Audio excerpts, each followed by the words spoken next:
Ayant pour mission la promotion des saines habitudes de vie et la prévention des dépendances de toutes sortes, l'organisme Campi Valencin Liberté de choisir lancera dans les prochaines semaines un tout nouvel outil visant à accentuer sa visibilité. Et on s'intéresse donc à cet organisme en compagnie de la directrice générale de celui-ci, Marie-Josée Dumas. Bonjour. Bonjour. Merci d'être là. Bien, ça fait plaisir, merci. Donc, Liberté de choisir existe depuis 2 décennies déjà et il y a peu de gens qui connaissent. En tout cas, moi, je ne le connaissais pas, je n'ai pas honte de le dire. Là. Je ne connaissais pas votre organisme. Pouvez-vous nous dire c'est quoi votre mission et c'est quoi la clientèle cible? Oui, en fait, Liberté de choisir, en effet, existe depuis maintenant plus de 27 ans.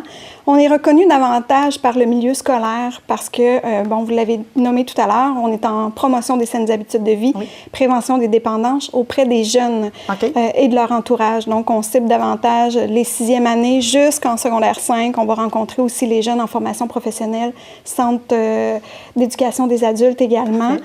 Donc, c'est pour ça qu'on est davantage connu par le milieu communautaire et scolaire. Et c'est pour ça, justement, que notre nouvel outil promotionnel va nous permettre de nous faire connaître par la population générale. À grande échelle, parfait.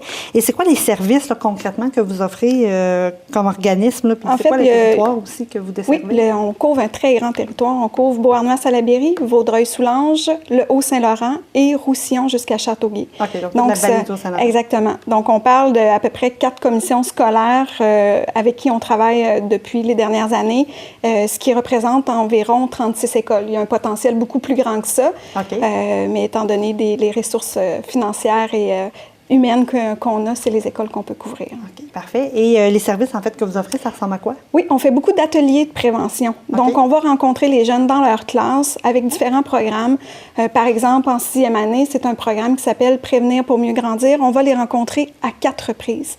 Donc, à ce moment-là, on discute davantage de la gestion des émotions, de pouvoir identifier les émotions qu'on vit, l'anxiété. On parle de plus en plus que les jeunes vivent de l'anxiété. Donc, en lien avec le passage primaire-secondaire également. Donc, on veut aborder ce thème-là. On parle de l'influence des pairs et de la prise de décision. Et dans la prise de décision, on invite les parents à se joindre également aux ateliers pour pouvoir en profiter puis savoir ce que leur enfant a eu comme atelier. Et on reprend ça. En secondaire 1, on est là, on va voir le tableau des drogues, donc les catégories de drogues, quel effet que ça peut avoir sur notre système et tout ça. Secondaire 2, on va les voir à 2 reprises. Secondaire 3, donc à chacun des niveaux comme ça pour faire du réinvestissement. En secondaire 5, avec les finissants, on va les rencontrer avec un projet qui s'appelle Fêter sans perdre la tête, qui est un projet vraiment pour la prévention des conduites avec facultés affaiblies. C'est un projet qui est concerté avec les policiers, avec les intervenants de justice alternative aussi. Donc, on est 3 animateurs sur place. On est là vraiment pour leur faire vivre un party. Et ensuite, le party fini, 3 heures, la scale. Avez-vous prévu un retour sécuritaire à la maison? Donc, on leur fait vivre des trajets avec des trottinettes, les lunettes qui donnent l'impression d'être sous l'effet de consommation et tout ça. C'est un projet qui est grandement apprécié. Et vous voyez, la semaine prochaine, on a la semaine de prévention des toxicomanies. Donc, plusieurs activités ont lieu dans les écoles par nos intervenants et par les éducateurs du milieu scolaire aussi. Et on est en pleine tournée en collaboration avec Opération Nez Rouge pour Partez sans déraper. Donc, Partez sans déraper, vous pouvez même télécharger sur votre téléphone intelligent l'application.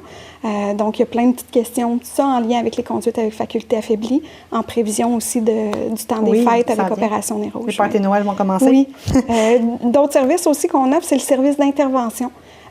Donc, dans certaines écoles, on a des ententes avec eux et il y a une intervenante, une journée semaine, qui va aller rencontrer des jeunes individuellement pour des suivis, donc détection, évaluation de la consommation, faire en sorte de voir quels sont ses objectifs de changement dans son comportement de consommation.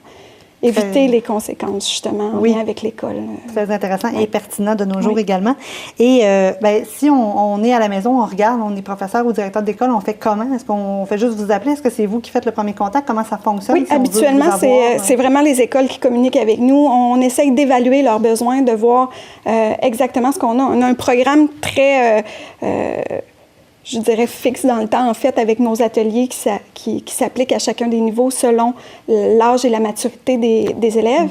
Mais il y a des écoles, des fois, qui nous contactent vraiment parce qu'ils ont un besoin précis, parce qu'il est arrivé certaines situations où il y a eu une consommation, je donne par exemple davantage des boissons énergisantes. À un moment donné, il y a eu une grande mode. Donc, il y a certaines cohortes d'élèves qu'on a ciblées et qu'on a pu aller faire des ateliers spécifiquement sur les boissons énergisantes, par exemple. il y a aussi tout un volet là, d'activités vraiment qui peuvent être créées sur mesure. Oui, exactement. Comme j'expliquais tout à l'heure, on s'adapte selon les besoins. Je prends par exemple, outre le milieu scolaire, on peut être appelé par différents organismes communautaires qui accueillent des jeunes, que ce soit les maisons de jeunes, des centres d'hébergement ou peu importe. Donc, quand ils vivent une réalité bien précise avec un groupe de jeunes, on peut monter des ateliers sur mesure, par exemple sur les boissons énergentes, sur les amphétamines, sur le cannabis. Avec la légalisation qui s'en vient, c'est un nouveau défi, donc de sensibiliser autant les parents que les jeunes. Donc, on peut monter des ateliers sur mesure selon les besoins.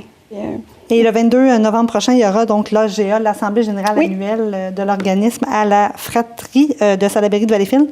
Ça va se passer comment, la soirée? Qu'est-ce qui va se passer pendant cette soirée-là? Il y aura le dévoilement de l'outil, mais Oui, bien, en soi, c'est sûr que c'est notre Assemblée générale annuelle. Donc, on a les procédures normales pour faire notre Assemblée. Donc, il va y avoir les élections, on va présenter nos états financiers, tout ça en toute transparence, notre rapport d'activité, nos prévisions aussi pour 2016-2017. Et on a une petite portion reconnaissance aussi pour reconnaître les membres de notre conseil d'administration. Mais il y a le dévoilement justement de notre nouvel outil que je peux malheureusement pas vous dire aujourd'hui. Mais il me fera plaisir soit de revenir ou de vous envoyer l'information relative à cet nouvel outil-là. Mais c'est ce qui va nous permettre de nous donner beaucoup de visibilité sur le territoire, dans nos déplacements et tout ça pour être reconnu davantage par la population générale.